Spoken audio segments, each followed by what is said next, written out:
Hola, ¿qué tal? ¿Cómo están? Bienvenidos una vez más a esta ventana de información que ofrecemos desde el Pitazo a través de nuestros canales en YouTube, Instagram y X. Y bueno, y no siempre tenemos que estar hablando de temas como corrupción, de temas como delincuencia, narcotráfico, etcétera. Hay que darnos la oportunidad de paladear otros temas. Y la verdad es que hoy vamos a hablar de un tema que nos da mucho gusto porque hablaremos de las panaderías caraqueñas. Pero antes de entrar a presentar a nuestra invitada de hoy, permítame decirles que la entrevista del Pitazo cuenta con el patrocinio de Noticias Sin Filtro. Porque si quieres estar siempre al día con las noticias más importantes, descarga la aplicación Noticias Sin Filtro, disponible para iPhone y Android. Búscala y ayúdanos a vencer la censura. Bien, les decía que la entrevista de hoy vamos a hablar del libro Panaderías Caraqueñas y vamos a tener con nosotros a la colega periodista, directora de IEPAN y editora de este libro, Panaderías Caraqueñas, Yelixa Linares. Vamos a ver. Hola, Yelixa, ¿cómo estás? Hola César, qué gusto verte de nuevo. Un saludo a toda la audiencia. Por supuesto que para nosotros también es un gusto verte y tenerte por aquí, que nos acompañes para conversar sobre un proyecto editorial que nos conecta con los sabores, las memorias y la identidad caraqueña. Y por eso, Yalexa, comencemos por el origen. ¿Cómo nace la idea de reunir crónicas sobre panaderías tan emblemáticas de Caracas? Bueno, la verdad, esta idea surge a partir de unos recorridos que hicimos para nuestra escuela de panadería. Yo soy una de las socias de IEPAN, junto con Juan Carlos Brusual, que es el panadero. Cuando cumplimos 20 años comenzamos a hacer unos recorridos por panaderías de Caracas, un poco para Juan Carlos lo planteó como, bueno, quiero ver qué se está haciendo. Fue un acto, yo creo que de humildad, no característico de él, como él lo reconoce. Él creía que era el que hacía el mejor pan de Caracas y resulta que, bueno, digo, no, vamos a ver qué. Sobre todo queríamos verificar si se había mantenido en los estándares de calidad después de la escasez de harina y de la crisis que vivimos. Y bueno, y si seguían esas panaderías emblemáticas, seguían allí haciendo un trabajo no solo de calidad, sino si seguían siendo apreciadas por sus clientes, en fin.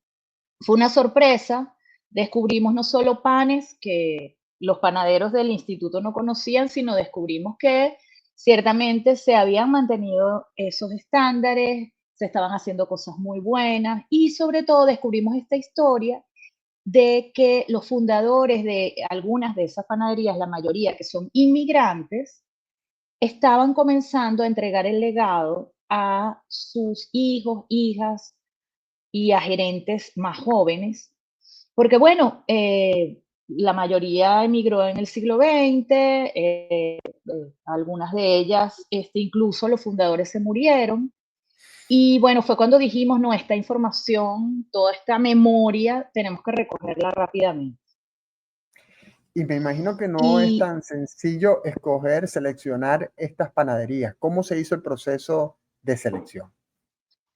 bueno, la verdad fue naciendo como naturalmente, porque nosotros hicimos estos recorridos, buscando que sea el mejor cachito, el mejor pan de jamón, el mejor pan gallego, y así fuimos encontrando como esas que cumplían con unos criterios que establecimos. Los criterios fueron tres o cuatro.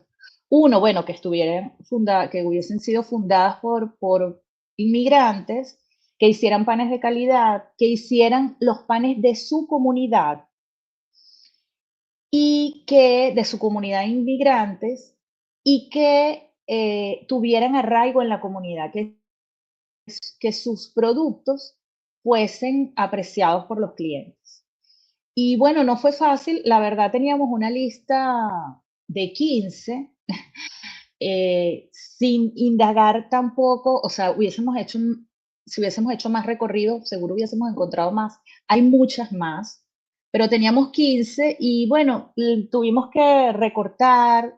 escoger un número redondo y nos quedamos con 10. No fue fácil hacer ese corte, pero bueno, hasta ahora por lo menos nadie nos ha dicho que de las que escogimos no deberían estar allí. Pero faltaron. Faltaron, claro, faltaron Como, panaderías. como cuáles les faltaron, si quieres revelarlo. Mira, la flor de Altamira, por ejemplo, que sí nos han dicho por qué no está, ¿no? También nos faltó la Rocarena, que bueno, luego fue vendida, cambió de dueño en el transcurso en el que estábamos nosotros allí produciendo el libro. Los golfeados de los teques, el rey de los golfeados de los teques, que es famoso por su producto. Nadie puede ir a los teques, no, perdón, el junquito. Nadie puede ir al junquito sin comerse los golfeados del junquito, ¿verdad? Vi por allí Bueno, que la Juan Carlos, ida, que la Juan ida Carlos la reseñó, la del Rey del Golfeado, como el mejor golfeado de Caracas, en la cuenta de Yepan. entre los, claro, ese lo hicimos cuando hicimos los recorridos buscando los mejores golfeados de Caracas, estaba los del Junquito, por supuesto.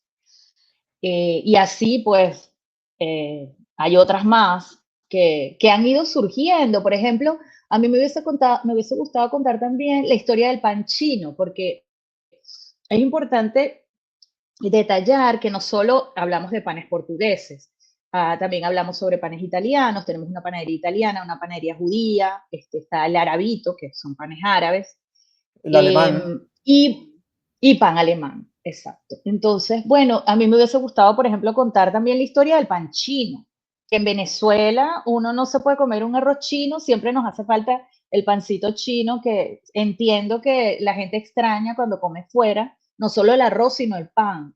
Bueno, Bueno, pero no sé, en el Yelitza, si mercado, ya regresó, porque durante la crisis desapareció. Uno iba a los restaurantes chinos después del 2014, 2017, y uno no tenía el pan chino en la mesa. Y eso era algo que extrañábamos mucho los que nos gusta la comida china, china venezolana. sí. Bueno, fíjate que en la pandemia yo encontré una gente que lo hacía en su casa y lo vendían. No lo he comprado más, pero en el mercado del bosque, el mercado chino, en la panadería que hay allí, lo hacen y lo venden ahorita, pues. Entonces, bueno, es una historia que también quisiéramos contar. Nosotros queremos hacer una segunda edición, ojalá consigamos el patrocinio para hacerla y poder contar esas otras historias.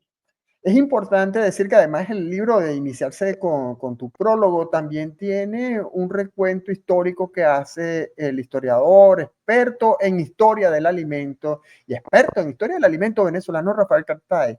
Y a mí me llama mucho la atención que él dice, oye, pan no es nada más lo que se hace de trigo, pan es la arepa, pan es el casabe, pan son otros tantos alimentos que acompañan a la comida principal o que a veces son la comida principal. Exacto, sí. El profesor Rafael Cartay habla mucho de esto y explica que cuando el trigo llegó a Venezuela, aquí ya teníamos productos, teníamos nuestro propio pan. Inclusive ahora habrá gente que, bueno, hay gente que suma y dice que el pan venezolano es la arepa, ¿no? Pero él también explica que al final somos una suma de trigo, de yuca y de maíz. Y si te pones a ver, es así. O sea, en la mesa venezolana siempre hay pan, hay arepa, hay casabe y otros tantos productos que se hacen con estos insumos. Entonces, yo creo que todos tienen su valor. Yo creo que nosotros nos apropiamos del trigo, que aunque sigue siendo el que usamos para hacer pan, el que se usa para hacer pan, sigue siendo importado. Aquí falta el trigo y es como si faltara la harina pan y lo vivimos durante la escasez de alimentos. Fue muy característico y era, bueno, aparecían en las agencias internacionales las filas en los noticieros las filas que hacía la gente para comprar pan. O sea, a la gente le costó mucho sustituir el pan por otros No por algo productos. los emperadores en la época romana utilizaban la distribución del trigo como una forma de control social, de allí que la expresión pan y circo. Exactamente. Y fíjate que ahora, cuando la guerra de Ucrania, también fue una crisis y fue un, digamos, un elemento que usó Ucrania para, bueno, para levantar banderas rojas por el hecho de que mucho del trigo que se come en el mundo se produce allí. Y tuvieron que buscar una solución para que navegaran los barcos y pudieran salir el producto de esas siembras, ¿no? Entonces, sí, la verdad es que está más metido entre nosotros de lo que uno cree, ¿no? Este libro tiene una estructura muy cuidada, tanto narrativa como visualmente. ¿Cómo fue el trabajo, el proceso con los cronistas, con las cronistas? Hubo visitas, Ujú. entrevistas, degustaciones. Ya nos contaste que previamente hubo esta gira de Juan Carlos, tuya, de tu equipo, donde está también Juan Vicente, tu hijo. Ujú. ¿Cómo fue este proceso? Bueno, comenzó con esas giras que fueron importantísimas porque fíjate, nos pasó, por ejemplo, que buscando una panadería italiana, los panaderos iban y probaban focaccia, particularmente, que es uno de los panes más emblemáticos, a panaderías muy reconocidas o pastelerías, panaderías muy reconocidas, porque los italianos son más, se han destacado más por su pastelería y no les gustaban. Y eso influyó en la decisión. A mí me encantaba la panadería o pastelería y ellos decían, no, pero la focaccia no es buena.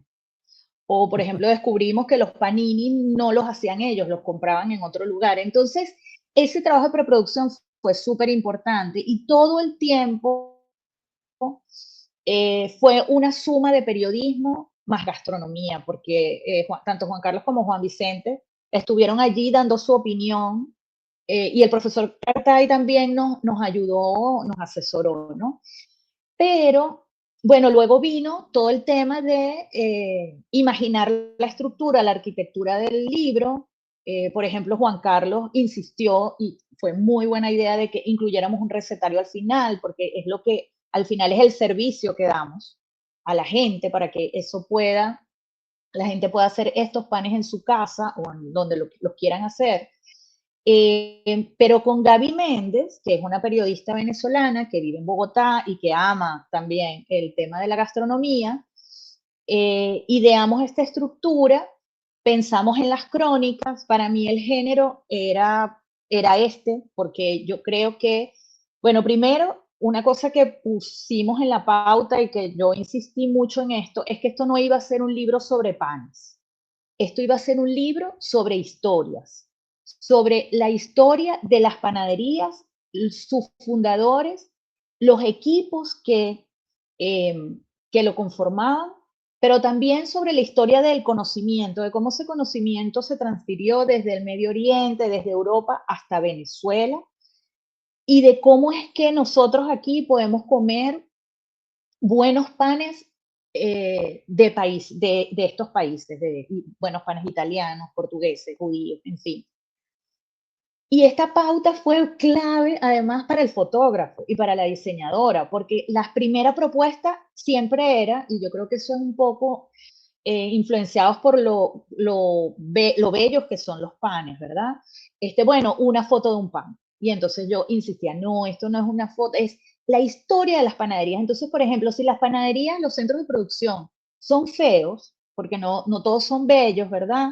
Este, eh, hay que dejarlo así, porque así son las panaderías. O sea, yo insistí mucho como periodista, que bien sabes, había que contar esta historia, documentarla, tal cual era. O, por ejemplo, si las vidrieras están vacías, bueno, no hay que modificar esa realidad. Tú puedes a lo mejor arreglar un poquito, pero eso ya es una historia, te está contando algo. Esa panadería pues, pasó por una pandemia, pasó por una crisis, pasó por escasez de harina, a lo mejor con dificultades vende ahora productos. Pasó Yo por quería saqueo, que porque la hay una parte, una panadería en el centro, creo que es la donde está, historia, de Guanábano, donde murió esta el que están santo viendo José Gregorio allí, Hernández, que Ajá. hablan del saqueo que hubo en el 92, perdón, en el 89, El Caracazo, en Caracas. exactamente. Ellos vivieron el Caracazo y sí, les arrasaron con todo. Y bueno, lo que quería contar yo, ¿qué queríamos contar? Bueno, era un poco como la historia de la ciudad a través de las panaderías. Y yo creo que eso es algo transversal que está, que atraviesa todo, todas las historias del libro. Yo creo que al leerlas, uno va descubriendo un poco de lo que hemos vivido en Caracas en los últimos 20 años, sobre todo. Sin duda alguna, y se nota esa historia, lo que decías, ¿no? La historia de la ciudad, la historia de quienes forman parte o formaron parte de esas panaderías, y por supuesto también la historia del país, porque hablábamos ahorita de los saqueos del año 89, hablábamos de la escasez entre los años 2016, 2017, incluso retratan, los cronistas retratan y recuerdan las colas que se hacían para comprar pan, y que es algo que a nosotros como ciudadanos se nos va olvidando entre tantos hechos y acontecimientos. La verdad es que sí, Yelixa, debo decir, antes de hacer esta pausa, que es un gran trabajo el que han hecho. Y permíteme esta pausa, perdón, la entrevista del Pitazo cuenta con el patrocinio de Noticias Sin Filtro, porque para estar bien informado, para poder acceder a los medios de comunicación que están bloqueados en Venezuela, como el caso del Pitazo, descarga la aplicación Noticias Sin Filtro, disponible para iPhone y Android.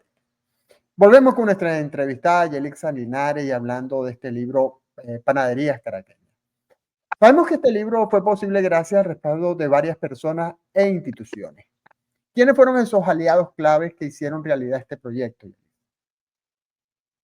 Bueno, en principio nosotros armamos la propuesta y se la presentamos a Banesco, que, bueno, inmediatamente, digamos, aceptaron, la evaluaron y, bueno, hasta que finalmente la pudieron aprobar. Digamos que fundamentalmente Banesco fue el patrocinante de este libro, aparte de nosotros en IEPAN, que pusimos también, bueno, una parte complementaria de todos los imprevistos y además de la devaluación, porque como sabes, también hay que llevar un proyecto con este elemento, ¿no? Pero contamos también con el apoyo de Alienware, que es una marca que, bueno, que también había apoyado antes la producción de un libro sobre panadería que se llama Panaderos. También el presidente enseguida se enamoró de la propuesta y nos ayudó también. Y bueno, luego tuvimos aliados que nos han ayudado en la promoción, en la difusión, en estrategia, como Sello Cultural, Carbón Expreso y Quesos Las Cumbres. Que un buen La verdad. equipo, ¿no? Un buen equipo para hacer este libro. Y un aspecto de este equipo que nos llama mucho la atención es que todas las cronistas son mujeres. ¿Fue una decisión intencional o una feliz coincidencia? No, la verdad, mira, como te había explicado antes que teníamos 15 historias, había hombres también, ¿no?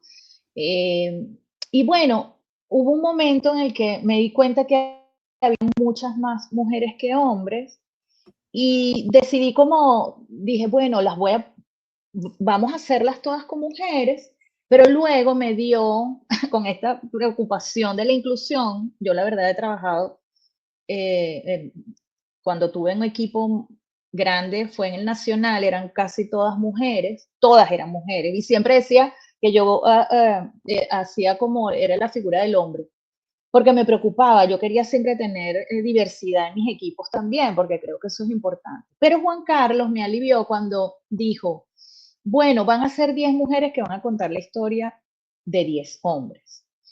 Y así lo creímos al inicio, luego descubrimos que una de las historias que es la Dolce Capricho, que tiene a su cargo la jefa de producción es una mujer, la gran figura de esa panadería es la nona, que es la mamá de los tres hermanos que fundaron, de los Di Lucía que fundaron la panadería, y entonces, bueno, es una panadería que está a cargo fundamentalmente de mujeres, y también, pero sí nos propusimos, porque me acuerdo que yo le pregunté a Inés Quintero, si ella conocía alguna otra panadera, porque yo quería visibilizar estas historias. Panaderas, digamos, que hubiesen sido migrantes, que hubiesen fundado alguna panadería, me dijo, no, no conozco, además de la que ya es muy conocida, o por lo menos por su hijo, que era la mamá de Francisco de Miranda. Y bueno, resulta que, pero Inés nos dijo, pero pregúntenle a los panaderos, porque siempre alguien, una mujer les debe haber enseñado a hacer pan, porque el pan antes se hacía en las casas, como lo cuenta también Cartay, el pan se hacía en las casas. ¿Y quiénes cocinaban en las casas? Las mujeres, ¿verdad? Todavía cocinan mucho. Entonces, bueno, fue así, fueron saliendo figuras como la señora Alice de Trusman, que es de la panadería judía, la jalá que se vende allí la creó ella, la creó no, la receta es de ella, la verdad la jalá es muy antigua, que es el pan judío. También la historia de la mamá del fundador de La Rosita, que era la panadera del pueblo, la llamaban María Apadeira, era la que hacía el pan para toda la comunidad en su pueblo allá en Portugal. Entonces, bueno, fue interesante. Esa era una de las preguntas cuando me preguntabas hace rato, ¿cómo hicieron? Bueno, hicimos una pauta con una lista, quizás bastante larga, sobre las cosas que queríamos conocer de cada historia. Y bueno, no todas lo tienen, pero era una guía para las periodistas, aparte, por supuesto, de lo que ellas iban a agregar y aportar, que todas lo hicieron muy bien. Hemos hablado de Juan Carlos Brusual, que es tu socio en IEPAN, y habíamos hecho ya mención de su aporte, pero es interesante que cada una de las crónicas va acompañada de un análisis técnico y gastronómico de los panes emblemáticos. Y esto, oye, en verdad que hubo una que me encantó, que fue la que hace, creo que es la misma panadería El Guanábano, que la escribe y habla de la música de Billo y que le recuerda a su familia y está ahí frente al Ávila, muy sentida ese análisis técnico gastronómico. Y por eso te pregunto que para ti y para que se lo cuentes a los lectores, ¿qué aporta esa mirada de un experto como Juan Carlos a este libro? Bueno, yo creo que hace que el libro no sea lineal, que sea sabroso, que no esté solo contado por periodistas, que buscamos el dato, ¿verdad? Quizás la descripción. Juan Carlos es muy bueno relatando, no solo tiene, es la suma del elemento técnico, de describir las características organolépticas de cada pan, que para uno es muy interesante porque al final uno aprende de cuál es el valor que tiene ese pan desde el punto de vista gastronómico, sino que él además une esto con su experiencia personal, que fue un poco lo que él sintió en el momento y nos pasa a todos, ¿no? Cuando probamos unos panes o cuando estamos en un lugar que tiene que ver con la experiencia. Y la panadería tiene, la gastronomía en general es eso, no es solo el producto en sí, es todo lo que te provoca en tu cuerpo, en tu organismo, el momento en el que lo estás probando, con tus emociones. Y bueno, efectivamente, Juan Carlos, cuando hubo dos momentos, tú contaste allí dos, una es la nóbile, que es cuando recuerda a su familia, la mayoría de la familia de Juan Carlos ha emigrado, sus padres ya murieron, entonces, bueno, la Navidad para él, digamos, sigue siendo un momento nostálgico, de mucha tristeza también. Entonces, y bueno, él trató de contar esto, ¿no? Yo creo que al final eso es un excelente complemento de las crónicas, porque es justamente lo que decía antes, el libro es una suma de periodismo de memoria, también con periodismo gastronómico y con toda esta información técnica y al final también personal del que es el director de la escuela. También hay una parte que recomiendo, bueno, todas las crónicas son muy buenas, pero hay una crónica, en la crónica de Laura Elena Castillo, hay una parte que recomiendo que me quedó muy presente, que es aquella cuando cuenta que Eugenio Montejo, el poeta Eugenio Montejo, su padre era panadero, y entonces le colocaba a la masa, sobre la masa una saya blanca para dejar que reposara la masa. Y decía Eugenio Montejo que así tienen que hacer con la poesía. Y diría yo, con todos los que nos dedicamos a este oficio o intentamos dedicarnos a este oficio de escribir, dejar reposar con una saya blanca, con una tela muy fina, así como hace el panadero la levadura, hacer también con nuestra escritura. Mira, Yelixa, quiero antes de terminar preguntarte, más allá del pan, este libro habla de migración, memoria y resistencia. ¿Qué emoción? Creo que tenemos un problema de conexión con Yelixa en este momento. Vamos a esperar que retomemos la conexión. A ver, como les recuerdo a la audiencia que estamos hablando con Yelixa Linares, editora de este libro, que en verdad no es porque se trate de los panes, es que es un libro realmente muy exquisito.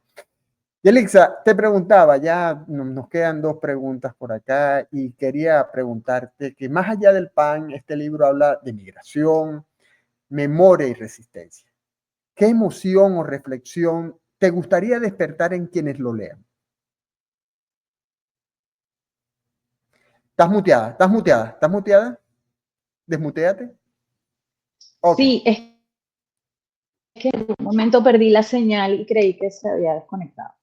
Mira, muy buena pregunta, porque fíjate, una de las cosas que queríamos contar es justamente cuando lo que descubrimos cuando hicimos estos recorridos, y es que aquí hay un país que sigue muy activo, que sigue trabajando, que sigue buscando la calidad, que tiene unas panaderías que son unos sitios de encuentro de las comunidades.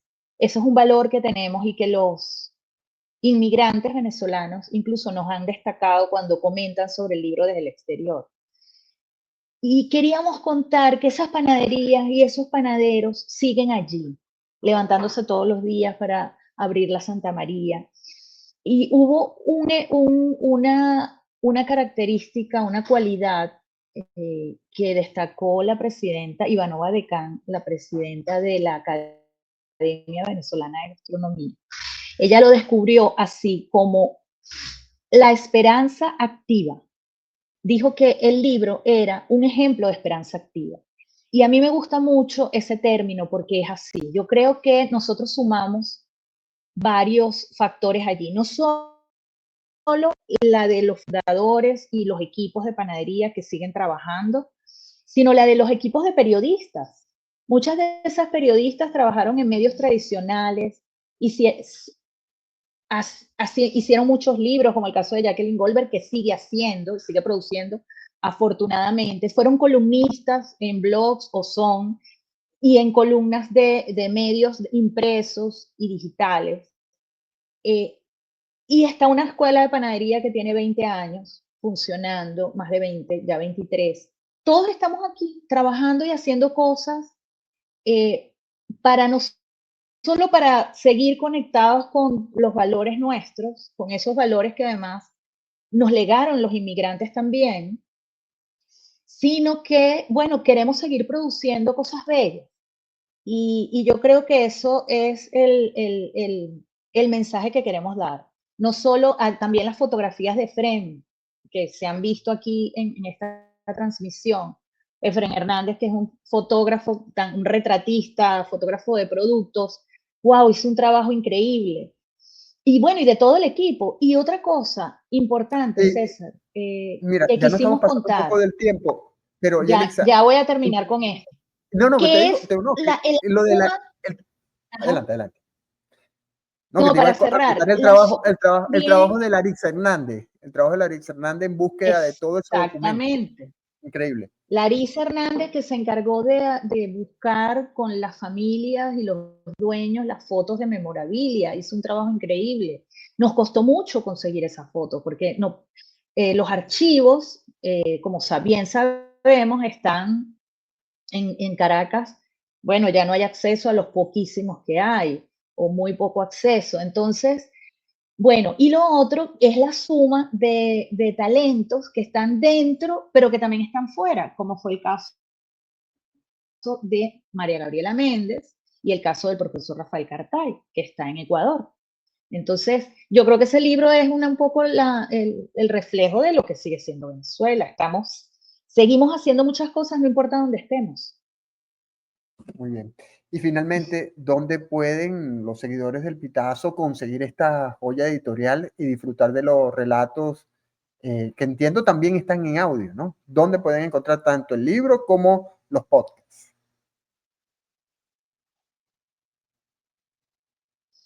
Estamos haciendo unos videos que se están difundiendo en las cuentas de Instagram con un resumen leído por las autoras de cada uno de los capítulos.